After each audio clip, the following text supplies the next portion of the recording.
Good evening, everyone, and welcome to this special event, the JFF Plus Talk Documentaries from Japan Livestream, part of the JFF Plus Online Film Festival that just kicked off last night. My name is Nobi Nakamura, Program Officer at the Japan Foundation Toronto. JFF Plus brings contemporary Japanese film to you. From February 5th to the 14th, discover 17 feature films and 11 animation films from the safety and comfort of home. It's free admission right across Canada, coast to coast. This online festival is presented by the Japan Foundation. Part of the 28 films are 3 documentaries from Japan, and in tonight's live stream talk, you'll be getting a deeper look at documentaries from Japan with our special guests, Cumming, Dr. Darcy Gauthier, and moderator Joanna Maracle, who are all local film experts based in Canada. Joanna, please take it away. Thanks, Nobi, and thanks for the introduction and for inviting us all to join this conversation at JFF Plus Documentaries on Documentaries from Japan. I'm Joanna Maracle, and I'm joined this evening by Cumming and, as Nobi said, Dr. Darcy Gauthier. So I'll just give a little bit of a brief introduction of our panelists tonight. Jesse is a film curator, arts administrator, research, and writer. He completed his MA in York and Ryerson University's Joint Communication and Culture program, studying the intersection of moving image technology and public space. He has served as a consultant with the Berlinale Forum, the Open City Documentary Festival, and as a program associate with Wavelength section of the Toronto International Film Festival. His writing has appeared in CinemaScope, the Brooklyn Rail, Canadian Art, Prefix Photo, and many more. He presently sits on the steering committee for the Toronto Film and Media Seminar and is the founding collective member of Mice Magazine, a web and print publication dedicated to moving image culture. Jesse also spent 6 weeks in Tokyo and Fukuoka as an Ishibashi Foundation and Japanese Foundation Fellow for research on Japanese art. He was one of the first Canadians to receive this honor. Dr. Darcy Gauthier earned his PhD from the Center of Comparative Literature at the University of Toronto, where he wrote a dissertation exploring the intersection of French and Japanese film, literature, economics, and politics in the 1950s. He was a Japanese Foundation Fellow at Sophia Jochi University in Tokyo from 2013 to 2014. He has taught a variety of courses at the University of Toronto in the Department of East Asian Studies, and most recently on the topic of documentary film in Japan. His current interests are the connection between post-war documentary film, avant-garde, and new wave art movements, and modern Japanese society and politics. So this evening, we'll be discussing Japanese documentaries, keeping in mind the 3 feature docs that are part of the festival this year. And so we'll have a little bit of a chat and then open up the conversation to questions from the audience. So our 3 films, of course, are Tsukiji Wonderland, Peace, and Taro-san of Gato. So we're just going to give you a little bit of a taste of each film. We're going to show about a minute of each trailer coming up right now.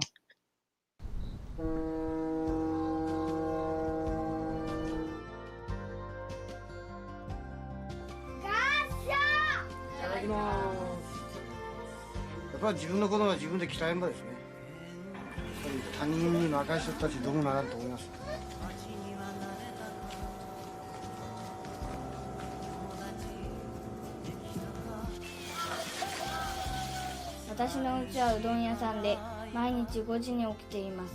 そしてうどんの仕事をします。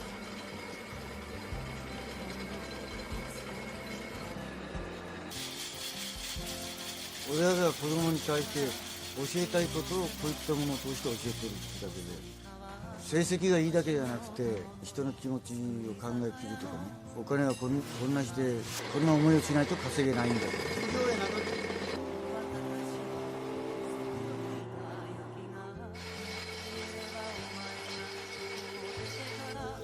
調査行ってきます。もう帰ってこんでいいって。はい。なんでダメなんですか。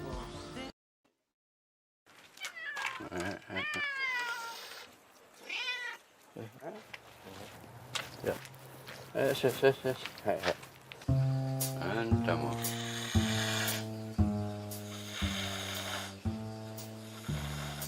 上々しゅうなったな、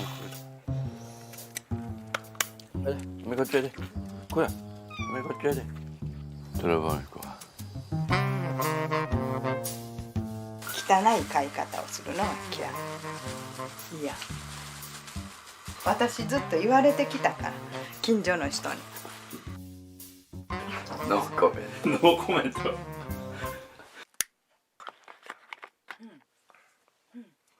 苔あるんな、病気がな。ああ、そうですか。はい。僕も兵隊とったからな。橋本さんから戦争の話を聞くの初めてだわ。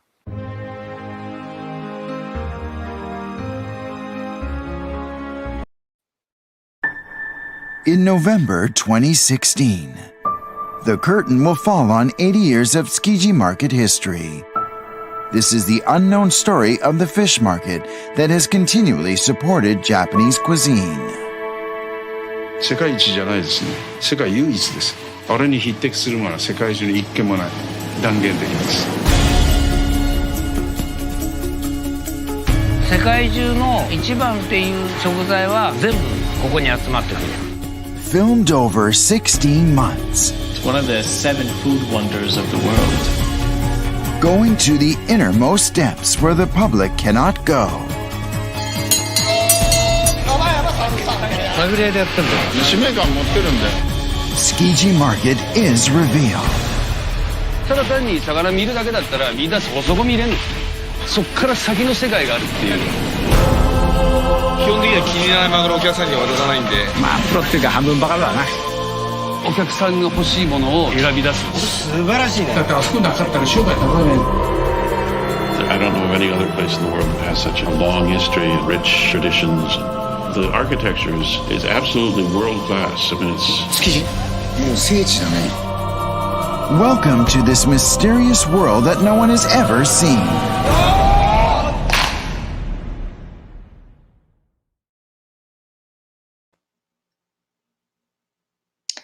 And we're back. Thanks, everyone. It looks like we've missing Jesse there for, but we'll move ahead. So that kind of gives you a little taste of the 3 documentaries that are featured at JFF Plus this year.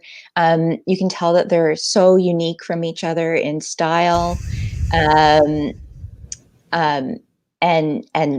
their camera choices. They're just totally different, even though they're filmed all within a certain a very close time frame from each other. So why don't we start off,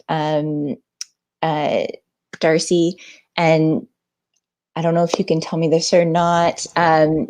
What do you see when we're looking at the importance of documentaries like the ones exhibited here?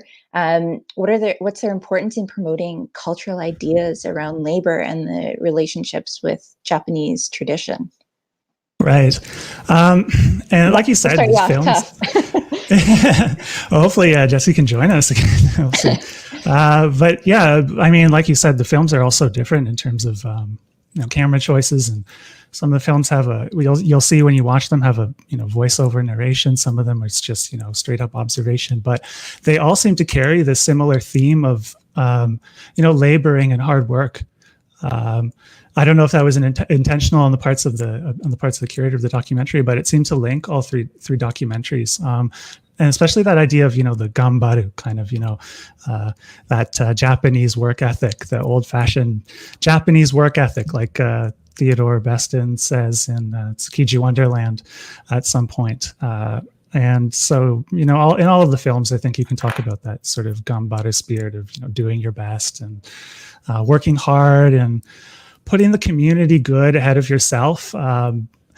And that's something so there's this line I remember in Tora-san no Goto where one of his daughters who's moved away, she went to Kyoto and she publishes this collection of photography, and it's all students apprenticing at a Buddhist temple in Kyoto, and she says something like, with all the bad news recently that we've had, it's I hope that my book of photography can inspire people and bring hope, because it's people, all these young people working hard and dedicating themselves, she says at some point. And I think there's so in some ways, yeah, that does have that in Japanese tradition, like you're saying in labor, there's this, I think, there is that inspirational kind of motivational function to that gambaru sort of spirit. In a sense, you could argue that all the films are sort of promoting an ideal of labor and positioning it as part of some, Japanese tradition that is at risk in some way in modern Japan.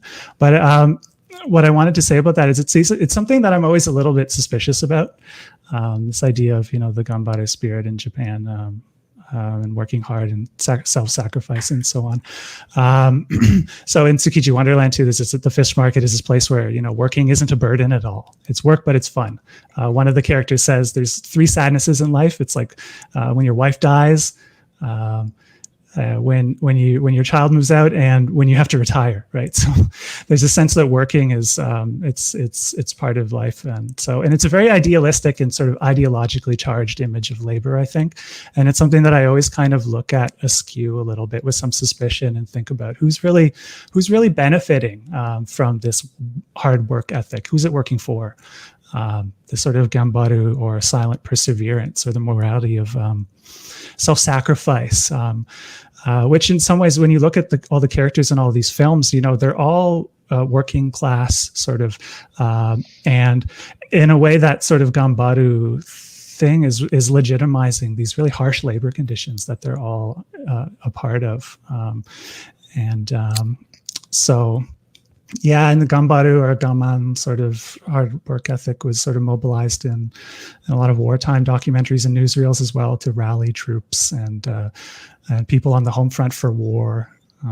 Everyone sort of needs to do their best and not complain and sacrifice personal gain for the nation. So I see that in the background as well, sort of all these stories and newsreels and documentaries that came out during the war that were focused on stories of personal sacrifice, like a lot of what these films are. So like young soldiers happily going off to war for the nation, or families selling all their cherished sort of possessions, like, gold and silver and stuff, to be melted down to be used for war supplies and so on. And these films were sort of these motivational films that were released, propaganda films released during the war. So I do think that idea of labor, and as tied to Japanese tradition, is very ideological and tied to ideas of nationalism and capitalism. Yeah, I don't want to take up too much time, so I'll stop talking there. I do have a follow-up question, but I think we should let Jesse jump in. We were talking about, and I'm not sure if you could hear it when you were. I was able to hear. You're in, okay. That was fascinating, Darcy. I'm excited to hear Joanna's follow-up. And first of all, thanks as well as very much for the invitation to be part of this panel. I'm really, really happy to be here.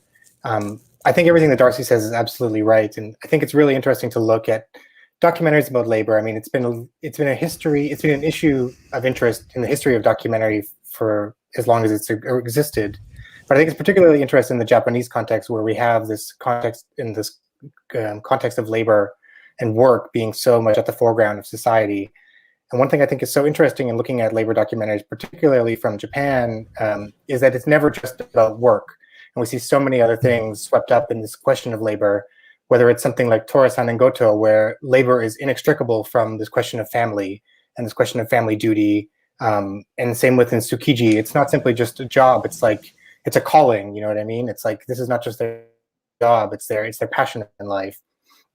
And so I think that some of the best documentaries about labor are able to really reveal this. And Kazuhiro Soda, who we'll talk a little bit more about later, this is something we see in his film Peace, but one of my favorite films of the past few years is his film Oyster Factory from 2015, which I think is the best example of a sort of labor documentary, which is able to bring in so many other things, where it's looking at the oyster shucking industry in Okayama, but at the same time, it's looking at questions of Japan's aging population and how this labor force is not necessarily going to be there much longer. Alongside that, we're seeing shifting demographics, where this work is being replaced by Chinese migrant labor, which is coming to Japan, and the dynamics that introduces. Questions of climate change and how that's influencing labor as is taking place, as well as we also see nuclear refugees from the 3/11, which I know we're going to talk about as well.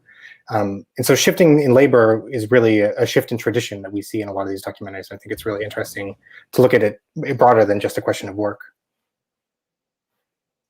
So I have two thoughts on that, one relating to family and one relating to Darcy's topic of the war, I guess, propaganda in a way. Because we did see, even here in Canada, North America, you do see in World War II a lot of the same kind of ideals. Join forces, it's about the greater good, that kind of line. So it's not that sentimentality at that stage, and it is similar in a way. But when we see the post-war effect of the nuclear bombs, and we look at the media that was developed post-war, and now we're kind of way off topic from the films that are screening in this festival, do you think that maybe that ideal of labor was cemented during that period when everyone had to overcome this collective trauma and move together to rebuild the nation?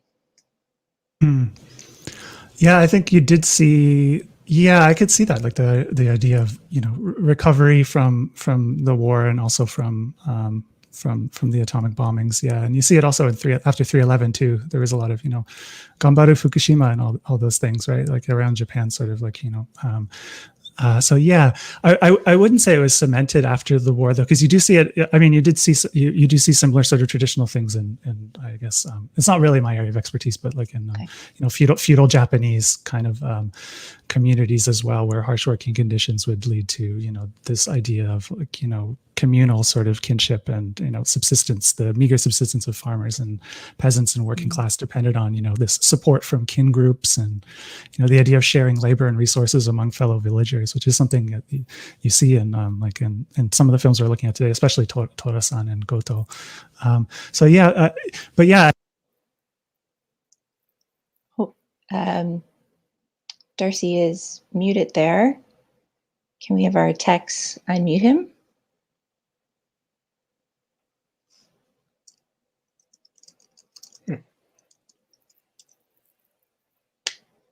Okay, so I can't quite hear Darcy.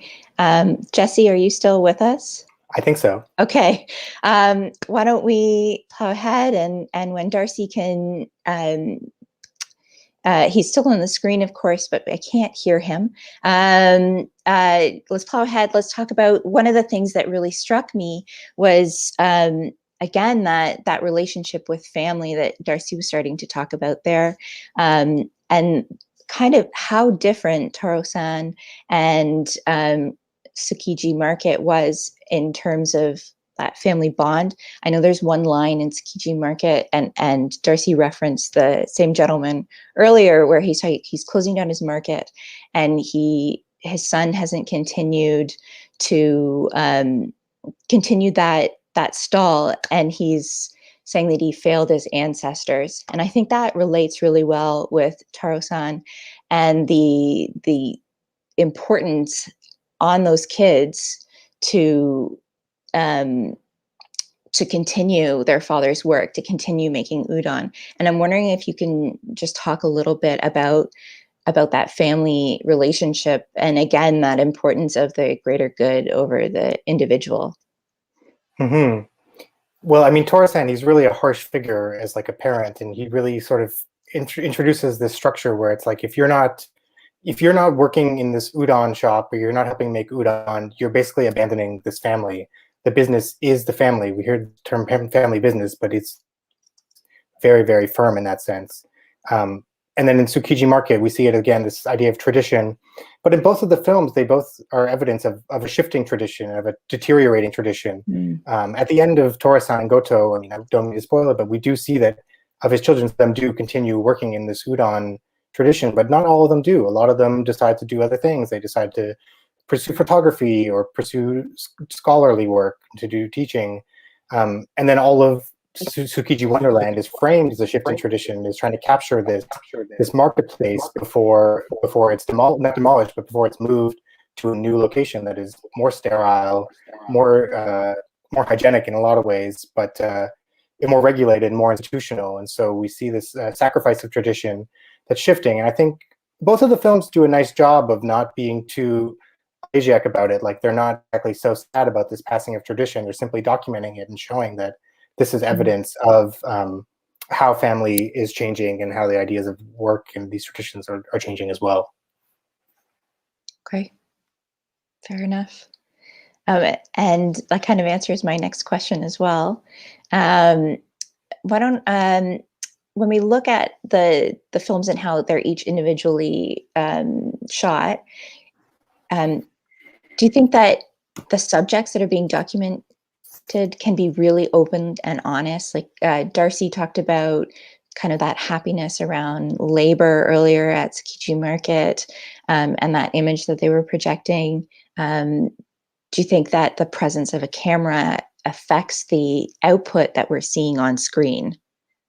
Yeah, I'd imagine so. I mean, they're all very different documentaries. In particular, we'll talk a little bit more about Kazuhiro Soda and his approach, but we see the way that he sort of navigates his situations and how he is able to sort of tease out stories from his characters is a little bit different than Tsukiji Market, as well as Torisan and Goto, which was shot over 22 years.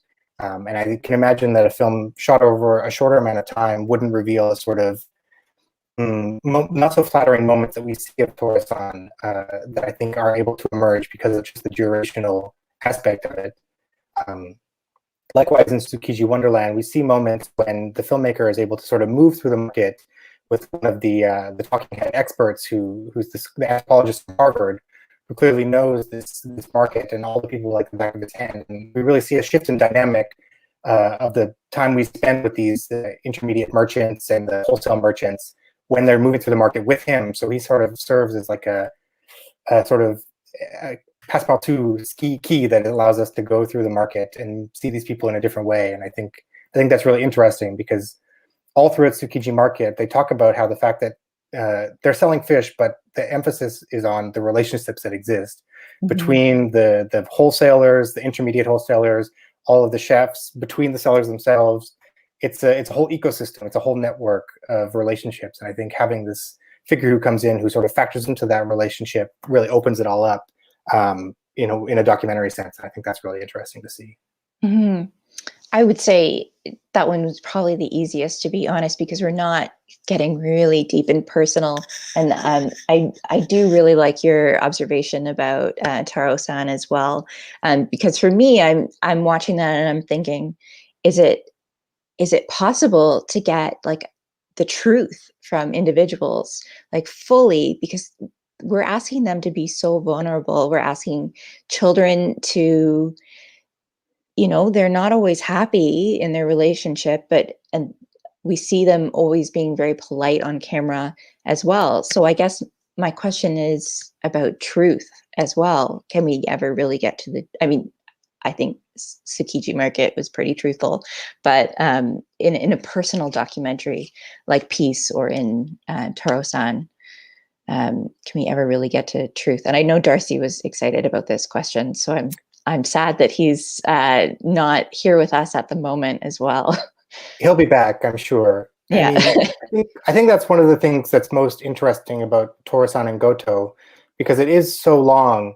And it's at the start of the film is very different than the end of the film and the Torisan that we see, particularly with regard to how harsh he is to his children and how demanding he is and how strict he is about what he sees as the right way to raise children. Whether it's like children should wake up at 5 a.m. because that way they'll learn what work is like. They should get paid for their work a very small amount so they understand money. And he's using almost the documentary as a platform to sort of detail his ideology. So he's presenting himself for the camera in a way that is very different than the raw Torisan that we see after several years of being documented by this camera, particularly as we see this ideology that he has crumble a little bit when he faces defiance from his children. So I think this truth sort of enters into the film more and more as it progresses. Personally speaking, that's what I think.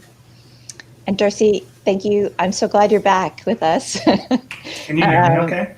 Yeah, you got lost in the interwebs for there a minute. Yeah, I don't know what went on there. Sorry about that. We were just talking about, and I know you commented earlier that you had a lot to say on this topic. We're just talking about the presence of a camera and is truth ever possible when making a personal documentary? Right. Excuse me, I'm just having some technical issues here. I'm trying to Okay, resolve. why don't we continue on, and maybe we can come back to this question for you later. Right. It seems to be working okay now. Can you hear me all right? It's okay. Absolutely, right? You're crystal clear. Okay, great. All right. Right. So yeah, sorry about that. That's okay. So you were talking about truth and documentaries? Yeah, we're talking about personal documentaries, which two of these are. And we're just asking the question, can you ever be fully truthful? And I think Jesse was actually on the side of yes, especially in the one that was filmed over 22 years, that the truth progressed as the filming went on, that people were more themselves. Yeah, I would agree, with some caveats, I guess. I'm always a little bit suspicious or kind of look askew when people talk about realism or truth in documentary. But like in Soda's film piece, right? There was a scene that I thought was really funny where he's interviewing the Hashimoto Shiro, the 91-year-old man, and he goes to his apartment and he's put on this dress shirt and tie, right? And then the Soda asks him, did you put on this shirt for the camera? And he says, oh yeah, I just wanted to dress up. So there's this sense in which, it's kind of a superficial example, but it draws attention to that idea that Hashimoto and the subject in documentaries always in some way performing a version of themselves for the camera.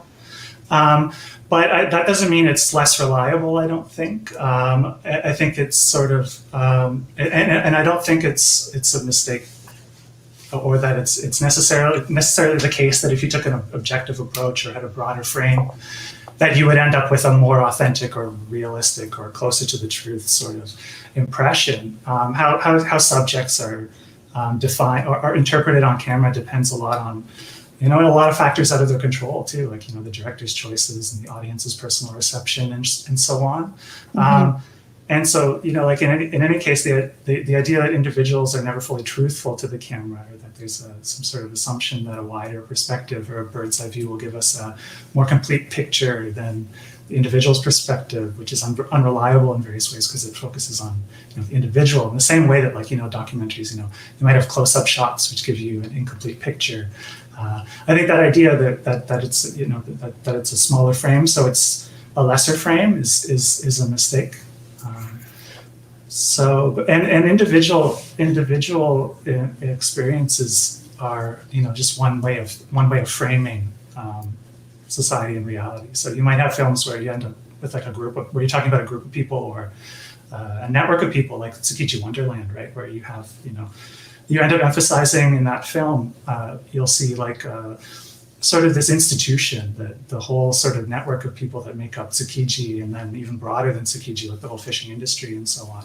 And you end up emphasizing this kind of social relationship, based on kinship and family and so on. But then if you focus on an individual and their personal kind of everyday life, which you see in a lot of documentary films in Japan, especially after the 70s when documentarians stopped really caring about, focusing on big social issues and on, talking about, class, and focusing more on individual experiences and on personal documentaries and diary films and so on. You're working with very different assumptions about what's important and are focused on, the value of individual experiences maybe. And this has the advantage, in some ways, of being able to kind of etch out these narratives about people that might not really fit into larger dominant narratives about Japan, if you focus on the individual kind of perspective and break down, these larger frameworks in which you might try and understand certain experiences. So right. So yes and no. I think that in some ways there's truth, but that it has to be sort of understood as different frameworks, and there's different ways of filming. Okay. Yeah. Mm-hmm. Thank you. I think that's probably the fairest answer you could probably give for a complicated question. So I'd like to actually dig into. I would agree. Yeah. I'd like to dig into piece a little bit more, and more so the methodology of Soto Kazuhiro, who's the filmmaker. And I'm just to give everybody context. this filmmaker works with a series of 10 commandments, as he calls them. So I'm just going to read them out really quickly. He does no research. There are no meetings with subjects, no scripts. He rolls the camera himself, shoots for as long as possible, covers small areas deeply. He doesn't set up a theme or a goal before editing. There's no narration, superimposed titles or music. He uses long takes, and he pays for the production himself. So from these principles, I wonder if we can talk about them a little bit more. What can we extrapolate about his goals and communicating with his subjects and ultimately his audience through these 10 commandments?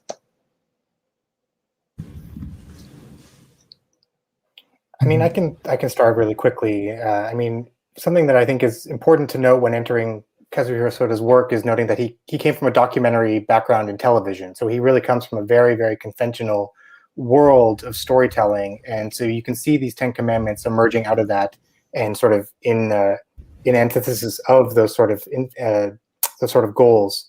And it's interesting, you know, he calls them as 10 commandments, but as much as they're rules, their use is to enable a real freeness and an openness and a spontaneity.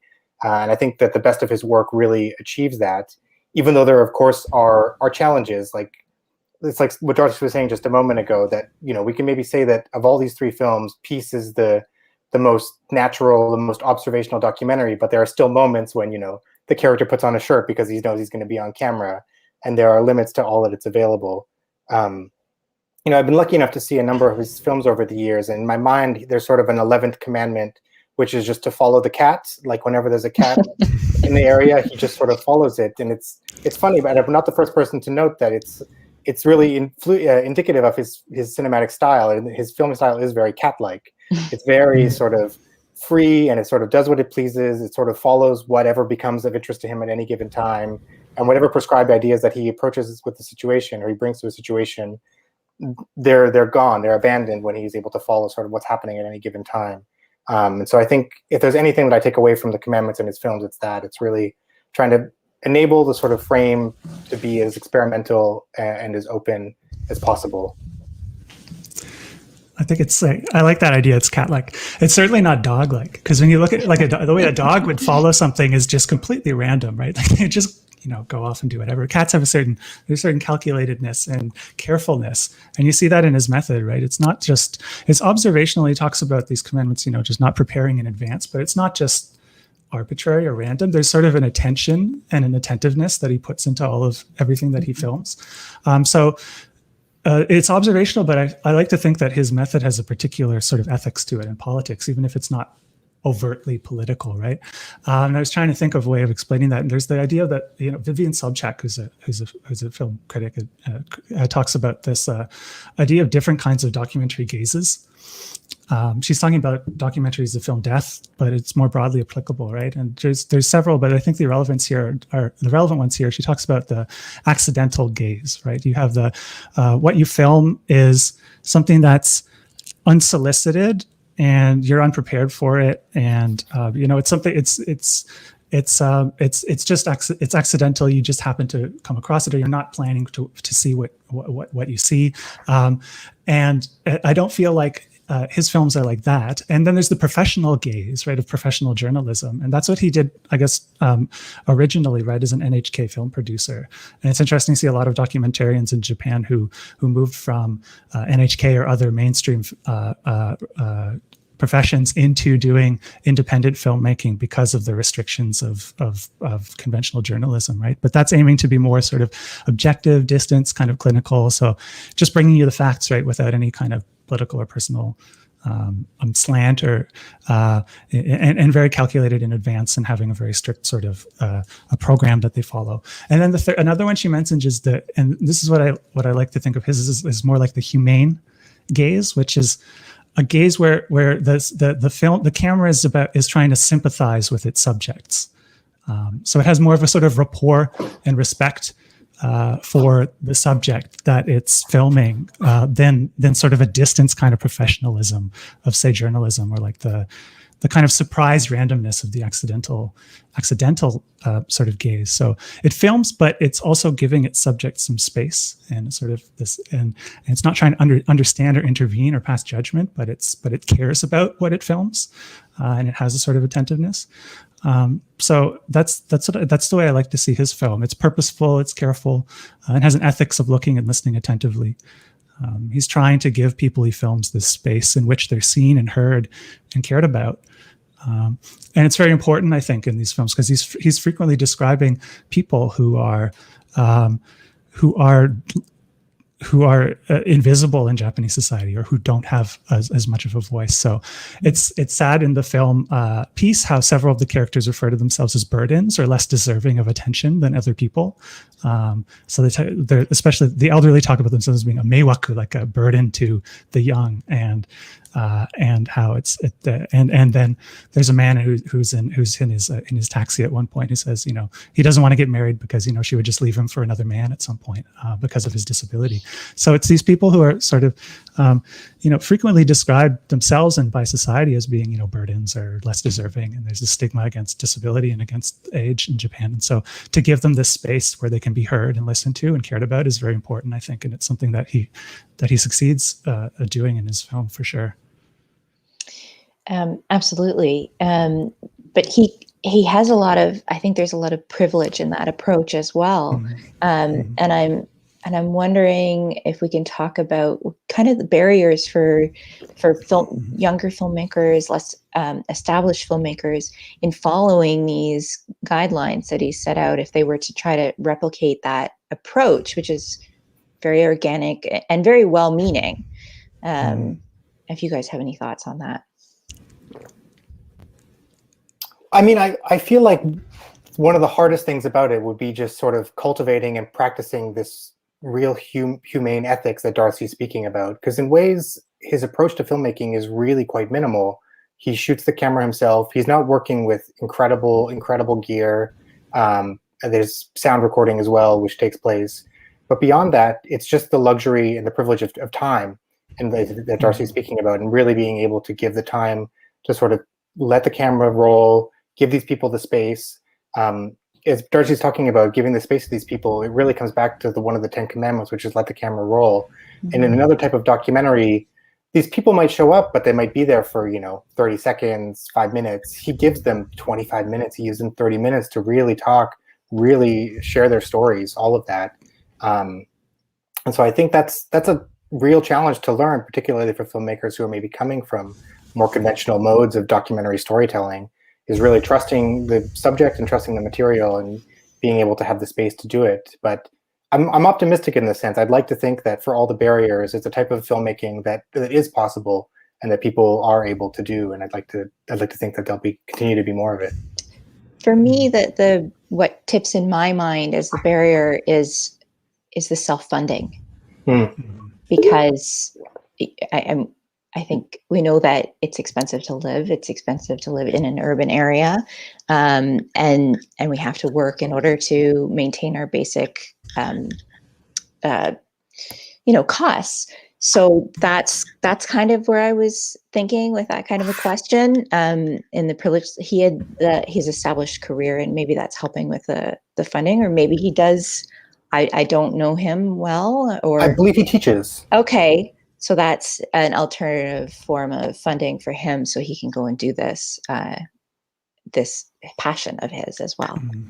I'm going to ask one more question, kind of a big one, and then we're going to move on to audience questions. So please, everyone, start typing your questions in the Q&A on YouTube there, and we'll try to get to as many as possible. So I just want to talk quickly about the impacts again, of a collective trauma of the tsunami in 2011. So I want to talk about the impacts of the film industry post 3/11 Japan, and are we seeing any shifts in filmmaking due to this collective trauma? Hmm. It's kind of a big question. I mean, I can try a little bit, and then maybe Darcy can take over for a little bit. I mean, I mean, we're coming up on 10 years, which is incredible to think since the 3/11 catastrophe. And I think if you're going to look at a single incident that has influenced Japanese cinema over the past decade, that would be it. And not simply in documentary, it's also been a huge topic in fiction film. It comes up over and over again. And I think that we can see a tradition of this, and Darcy can speak to it more, of these sorts of catastrophes really being of huge influence in documentary film, particularly post-war documentary film in Japan. What's interesting to me is I think about the ecological impact that we really see. And the other documentaries that I'm thinking about in this tradition, I think of something like the Minamata poisoning, which was a huge influence on a number of filmmakers in the 70s and continues to be an influential topic of filmmakers today. Looking at the building of the Narita airport and the displacement of farmers, agriculture, and then as well we see the emerging concerns of climate change and the climate crisis, which I think we've seen over the past several years in documentary film and will continue to be a crisis.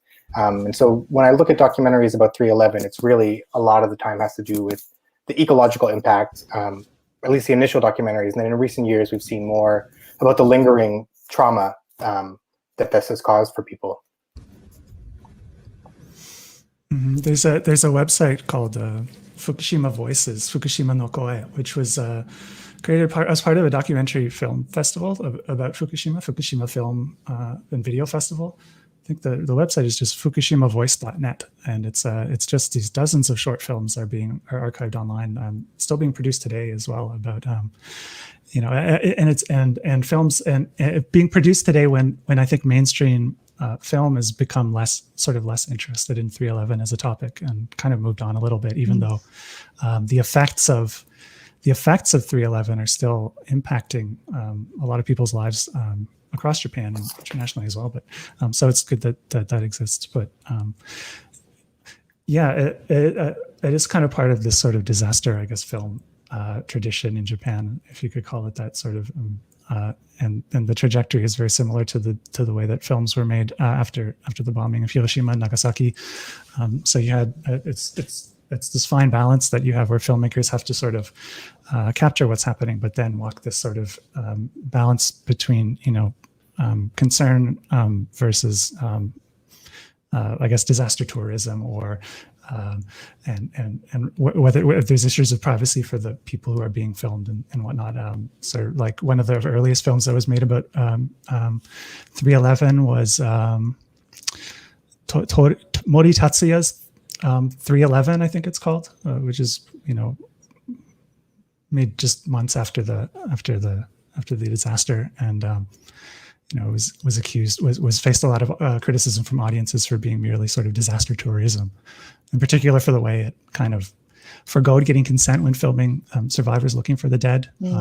And I feel like that kind of parallels some of the very early films that were made about the bombings of Hiroshima and Nagasaki, sort of especially the scientific films that were made using techniques that were developed during the war for sort of documentary kind of surveillance and were then applied to making this film, which is very clinical, sort of treating a lot of the victims of the war as kind of almost like test subjects. And it's a very dehumanized approach that audiences were, for legitimate reasons, I guess, very sort of upset about. And so there's the similar critical responses kind of accusing filmmakers of having ethical violations and diminishing kind of the humanity of the event. So kind of going a little bit off topic and just rambling, but this is my thoughts. That's a huge topic in itself. Yeah, is ethical treatment of the people participating and often the risks that they take to be part of it is that's a huge topic. I'm going to segue very poorly into our questions from the audience. I'm going to start with this one. So what hurdles are in North America with documentaries where one has to read subtitles? With docs, they're saying it's not as much of an issue versus other that's a question. Is it as much of an issue with docs as it is with other types of films? Good question. I wonder. Well, I know that a lot of documentary filmmakers in Japan after the sort of economic bubble collapsed in the 80s, and weren't as reliant on sort of domestic, local sort of studios, like film studios, to produce their documentaries. Began to rely on funding from film festivals and a lot of international film festivals. So a lot of documentaries are produced for Japanese documentaries are produced for an international audience, and not just for a domestic audience. Thinking of 311, a 311 documentary. Just to go back to 311. What was it? Fujiwara Toshi's No Man's Zone, which is a film that uses an English narrator, and it actually has several narrators in different languages, German and so on, to give it more of a sort of global scope than just targeting an isolated domestic audience. So I don't know, maybe the sense in which documentaries rely so much on an international film festival circuit might play into that. I wonder. I don't know. Jesse, that might be perfect segue because you work with a lot of film festivals and in curating programming. Do you see a lot of support there from festivals for Japanese films, in particular documentaries? Yeah, I mean, No Man's Zone that Darcy just mentioned actually was a bit of a film festival hit, I'd say. Like, it really sort of made the rounds in certain ways. I think part of it was because it was timely, of course, about 311, but it was also really formally experimental, sort of pushing the mold of what you would expect a documentary of that sort to be, like really sort of invoking shades of science fiction even and different sorts of elements. And I find a lot of the documentaries that I see on particularly festival circuits are really trying to do different things in terms of form and context. There are other sorts of documentaries that really circulate a lot. Food documentaries, of course, as you know very well, are very popular and a huge industry in Japan. But that's only one type. And I think a lot of documentaries exploring traditional elements of Japanese culture are really popular as well. But then some of the ones that are on like the art house circuit definitely come more from the experimental world, the art world. I think that like some of the most interesting documentary stuff being made now is being made by artists.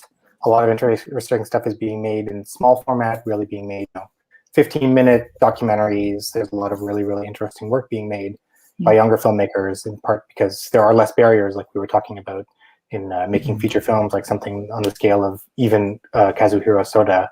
And so I think there definitely is interest in newer documentary from Japan in the festival world.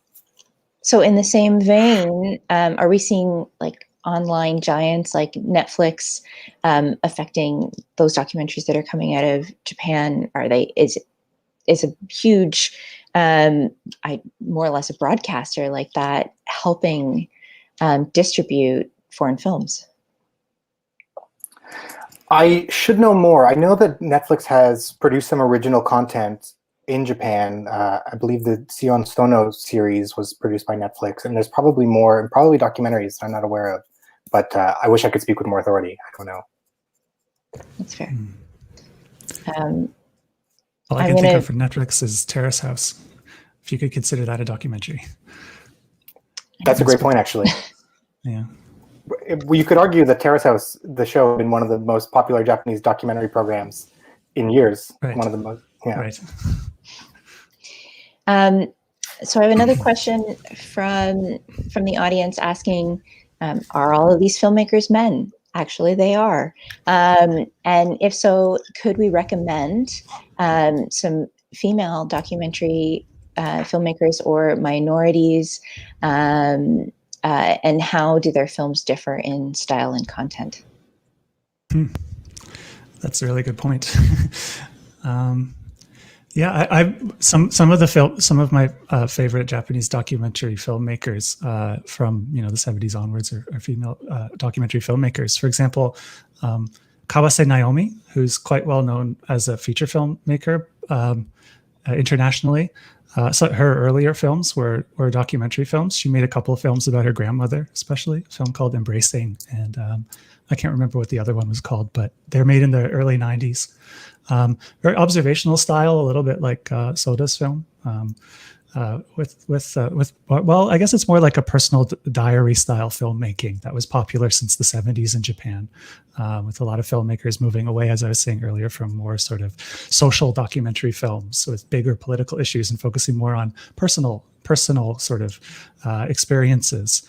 And so actually a lot of the big documentary filmmakers from the 60s and 70s who were making these sort of films dealing with big social topics and class issues and stuff were quite critical of people like Kawase Naomi in the 90s, and who started, these younger directors who started making these personal films and said, they're not political enough. And her films are very interesting because she was saying, why is my life as a woman not important? Like it's important, just this everyday life. She focuses on her grandmother cooking and so on, and her experiences and so on. And these sort of everyday experiences of women laboring and just living are important. And one thing we could talk about in these films, we talked about labor earlier, and a point that I wanted to mention was it's talking about male labor a lot of the time, but you see in these films as well a lot of female labor that's not really that's invisible a lot of the time because it's not as quantifiable, like unpaid domestic labor in Torasan and Goto, especially because they have a family of 7 children, right? You have to think about who's raising the children and the children raising each other and whatnot, and all of their children, girls getting off to get married. So anyway, Kawase Naomi is one that I would recommend. Minority filmmakers, Yang Yong-gi is a second generation Zainichi Korean Japanese director who her parents were from Korea, North Korea actually, and she made a film in 2005 called Dear Pyongyang, which is about her family and family separation.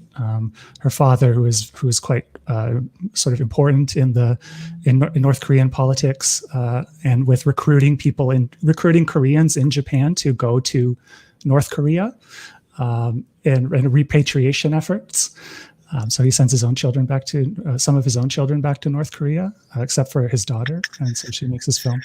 So she's another really great example, I think, of a minority Japanese documentary woman filmmaker. Another one I really like is Hidemitsu Mako, who's one of the pioneers of digital video documentary filmmaking in Japan, making films kind of in the 70s. She went to the United States to study there, and was involved in a lot of the sort of women's lib movement in the United States at the time. So those are 3 that come to mind that I think are worth watching for sure. Yeah, I'd echo those as well. It's really interesting to learn about the conflict that took place in the 90s between the types of personal films Kawase was making and the more political history. It's not something I knew about.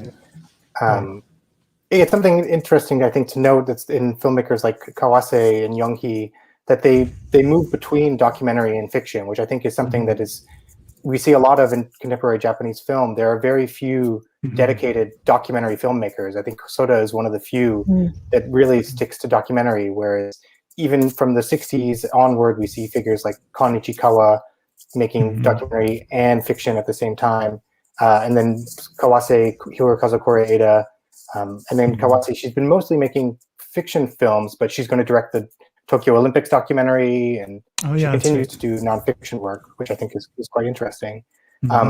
One filmmaker that I would recommend, contemporary filmmaker, is Kaori Oda, who is making really, really interesting work. She has 3 features at this point now, also working in somewhat of an ethnographic mode.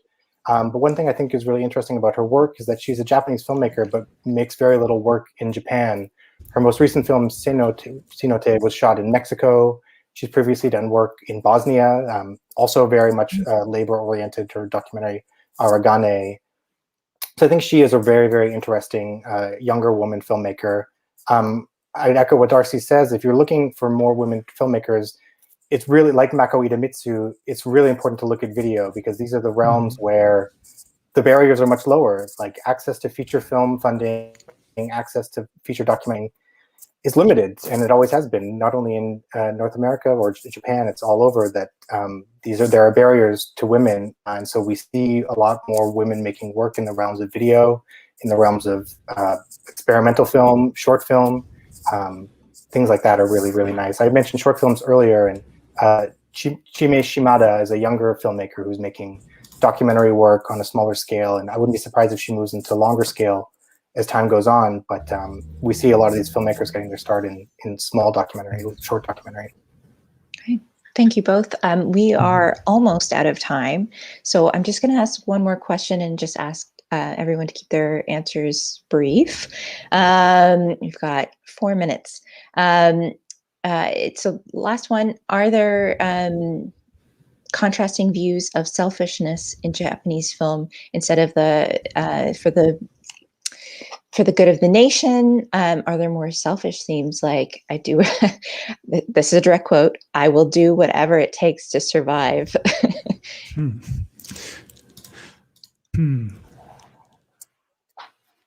So, what comes to mind, I can think, what comes to mind is Imamura Shohei's A Man Vanishes. I don't know if that's a perfect example. Because it has to do with sort of a lot of the characters in the film are very selfish characters. So that might be one example. I'd have to think about that more.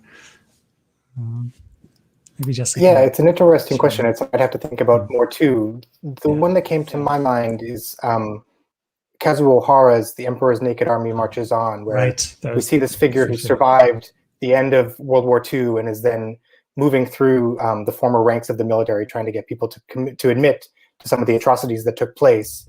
And so we see this question of selflessness and the nation and this question of survival all come up against each other in a really violent way at times. So that's one example I really think of. In terms of contemporary work, I'd have to think a bit more because I'm sure there's really interesting work that exists. That film is also a really interesting example of the selfishness of the documentary filmmaker as well, because he's so intrusive in the film, and the way that he manipulates his characters, you can question his motives in that sense too. So it's quite interesting.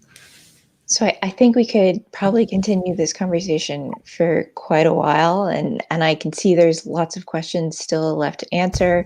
I have tons of my own, but I think we're going to wrap it up there. And I just want to say thank you both for joining us today and for sharing your insights into this industry, Japanese documentaries.